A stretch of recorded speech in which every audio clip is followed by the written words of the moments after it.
ಚನ್ನರಾಯಪಟ್ಟಣ ತಾಲೂಕಿನ ನುಗ್ಗೇಹಳ್ಳಿಯ ಜಿಲ್ಲಾ ಸಹಕಾರಿ ಬ್ಯಾಂಕ್ ಅಂದ್ರೆ ಡಿಸಿಸಿ ಬ್ಯಾಂಕ್ ಇಲ್ಲಿ ನಡೆದಿದೆ ಅನ್ನಲಾದ ಭಾರಿ ಅವ್ಯವಹಾರವನ್ನ ಖಂಡಿಸಿ ಸಾರ್ವಜನಿಕರು ಮತ್ತೆ ವಿವಿಧ ಪರ ಸಂಘಟನೆಗಳ ಮುಖಂಡರು ಬ್ಯಾಂಕಿನ ಮುಂಭಾಗದಲ್ಲಿ ಪ್ರತಿಭಟನೆ ನಡೆಸಿದರು. ಬ್ಯಾಂಕ್ನಲ್ಲಿ ಖಾತೆದಾರರ ಹಣ, ರೈತರ ಪ್ರಧಾನಮಂತ್ರಿ ಫಸಲ್ ಭೀಮಾ ಯೋಜನೆ ಪರಿಹಾರದ ಹಣ, ವೃದ್ಧಾಪ್ಯ ವೇತನ ಮತ್ತೆ ಸರ್ಕಾರದ ವಿವಿಧ ಯೋಜನೆಗಳ ಅನುದಾನದ ಹಣವನ್ನ ಸಂಪೂರ್ಣವಾಗಿ ಇಲ್ಲಿ ಹಣವೇ ಇಲ್ವಂತ ಇವತ್ತೆಲ್ಲ ಮಾಯ ಆಗೋಗ್ಬಿಟ್ಟಿದೆ ಅಂತ. ಇದ್ರ ಜೊತೆಗೆ ಗ್ರಾಹಕರು ಸಾಲ ಪಡೆಯಕ್ಕೆ ಗಿರ್ವಿ ಇಟ್ಟಿದ್ರಲ್ಲ ಚಿನ್ನಾಭರಣ, ಅವುಗಳನ್ನು ಸಹ ಬ್ಯಾಂಕಿನಲ್ಲಿ ಇವತ್ತು ಕಾಣಿಸ್ತಾ ಇಲ್ವಂತೆ.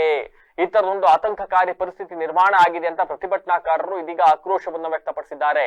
ಹೋರಾಟಗಾರರ ಹಾಗೂ ಸಮಾಜ ಸೇವಕ ನಂದನ್ ಅಂತಕ್ಕಂಥವ್ರು ಮಾತನಾಡಿದ್ದಾರೆ. ಈ ಎಲ್ಲಾ ವ್ಯವಹಾರಗಳಿಗೆ ಬ್ಯಾಂಕಿನ ವ್ಯವಸ್ಥಾಪಕರು ಹಾಗೂ ಜಿಲ್ಲಾಧ್ಯಕ್ಷರೇ ನೇರ ಕಾರ್ಯಕರ್ತರಾಗಿದ್ದಾರೆ ಅಂತ ಆರೋಪಿಸಲಾಗಿದೆ. ಇನ್ನು ಈ ಕೂಡಲೇ ಜಿಲ್ಲಾ ಉಸ್ತುವಾರಿ ಸಚಿವರು, ಸಹಕಾರಿ ಸಚಿವರು ಮತ್ತೆ ಜಿಲ್ಲಾ ಸಂಘ ಸಂಸ್ಥೆಗಳ ನೋಂದಣಿ ಅಧಿಕಾರಿಗಳು ಸ್ಥಳಕ್ಕೆ ಆಗಮಿಸಿ ಪರಿಶೀಲನೆ ನಡೆಸಬೇಕು ಹಾಗೂ ತಪ್ಪಿತಸ್ಥರ ವಿರುದ್ಧ ಕಠಿಣ ಕಾನೂನು ಕ್ರಮ ಕೈಗೊಳ್ಳಬೇಕು ಅಂತ ಒತ್ತಾಯಿಸಿದ್ದಾರೆ.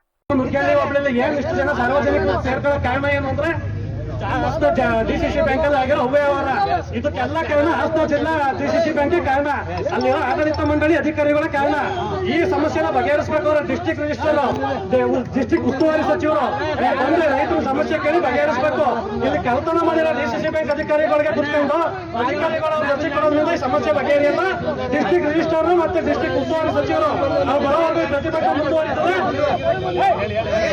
ಅಲ್ಲಿವರೆಗೆ ಮುಂದುವರ್ಸೋಣ. ರೈತರೆಲ್ಲ ಒಗ್ಗಟ್ಟಾಗಿ ಕರೆಸಿ ಇವಾಗ ನೋಡ್ರಿ, ಇವಾಗ ಇವ್ರು ಹೇಳ್ತಾ ಇದ್ರೆ ಇವಾಗ ನಾವು ಮಾಡಿದ್ರೆ ಇಲ್ಲಿ ಬ್ಯಾಂಕ್ ಅಲ್ಲಿ ಅವ್ಯವಹಾರ ಆಗಿದೆ, ಸತ್ಯ ಒಪ್ಕೋತೀವಿ. ಅದಕ್ಕೆ ಕ್ರಮ ತಗೊಂಡಿದ್ದಾರೆ. ಇಬ್ಬರು ನಾವು ಸಸ್ಪೆಂಡ್ ಮಾಡಿದ್ದಾರೆ ಸರ್.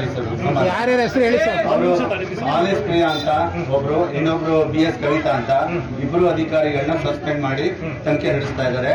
ಆಡಿಟ್ ನಡೀತಾ ಇದೆ, ಇನ್ನು ಕಂಪ್ಲೀಟ್ ಆಗಿಲ್ಲ. ಕಂಪ್ಲೀಟ್ ಆದ್ಮೇಲೆ ಕ್ಲಿಯರ್ ಪಿಕ್ಚರ್ ಸಿಗುತ್ತೆ. ನಿಮ್ ಪ್ರಕಾರ ನಮ್ಮಲ್ಲಿ ಒಂದು 85 ಲಕ್ಷ ಎಲ್ಲಾರ್ದು ಎಲ್ಲ ಪೂರ್ತಿ ಪೈಸೆ ವಸೂಲಾಗುತ್ತೆ. ಅದು ಲೋನ್ ಅಕೌಂಟ್ ಗಳಿಗೆ ಡೆಬಿಟ್ ಮಾಡಿ ಟ್ರಾನ್ಸ್ಫರ್ ಡೆಬಿಟ್ ಆಗಿರೋ ದುಡ್ಡು ಯಾವ ದುಡ್ಡು? ಅದು ರೈತರು ಕಟ್ಟಿರೋದ ಸರ್ಕಾರದಿಂದ ಬಂದಿರೋ ಸಬ್ಸಿಡಿ ಅದು ಇದು ಅಂತ ಹಂಗ್ ಬರಲ್ಲ. ಈಗ ಜನ ಕಟ್ಟಿದ್ರೆ ಅದು ಲೋನ್ ಹೋಗಿರ್ತದೆ, ಮತ್ತೆ ಸರ್ಕಾರದಿಂದ ಸಬ್ಸಿಡಿ ಬಂದಿದ್ರೆ ಅದು ಹೋಗಿರ್ತದೆ. ಬಟ್ ಇವ್ರು ಡೆಬಿಟ್ ಮಾಡಿರೋದು ಅದು ಆತರ ಬರಲ್ಲ. ಪರ್ಟಿಕ್ಯುಲರ್ ಇವ್ರದೇ ದುಡ್ಡು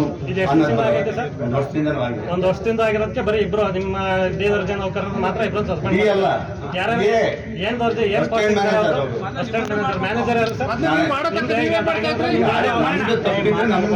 ಅಲ್ಲ ಸರ್, ನಿಮ್ ಗಮನಕ್ಕೆ ಹೇಳ್ತೀನಿ.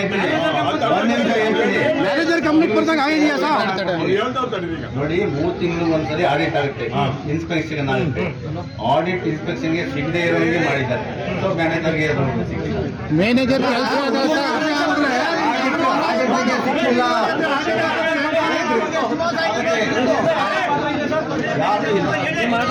ಯಾರು ಇಲ್ಲ, ಅವರೇ ಇಬ್ಬರೇ ವರ್ಕ್ ಮಾಡಿದ್ದಾರೆ.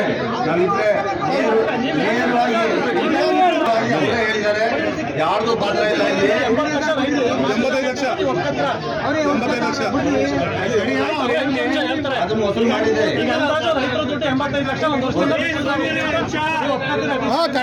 ಆಗಿದೆ, ವಸೂಲು ಮಾಡಿದ್ದಾರೆ. ಅದನ್ನ ಪೈಸೆ ವಸೂಲು ಮಾಡೇ ಮಾಡ್ತಾರೆ. ವಸೂಲು ಆಗಿದೆ. ಅವ್ರ ಹಣಕ್ಕೆ ಅವ್ರ ಹಣ ವಾಪಸ್ ಸತ್ಯ.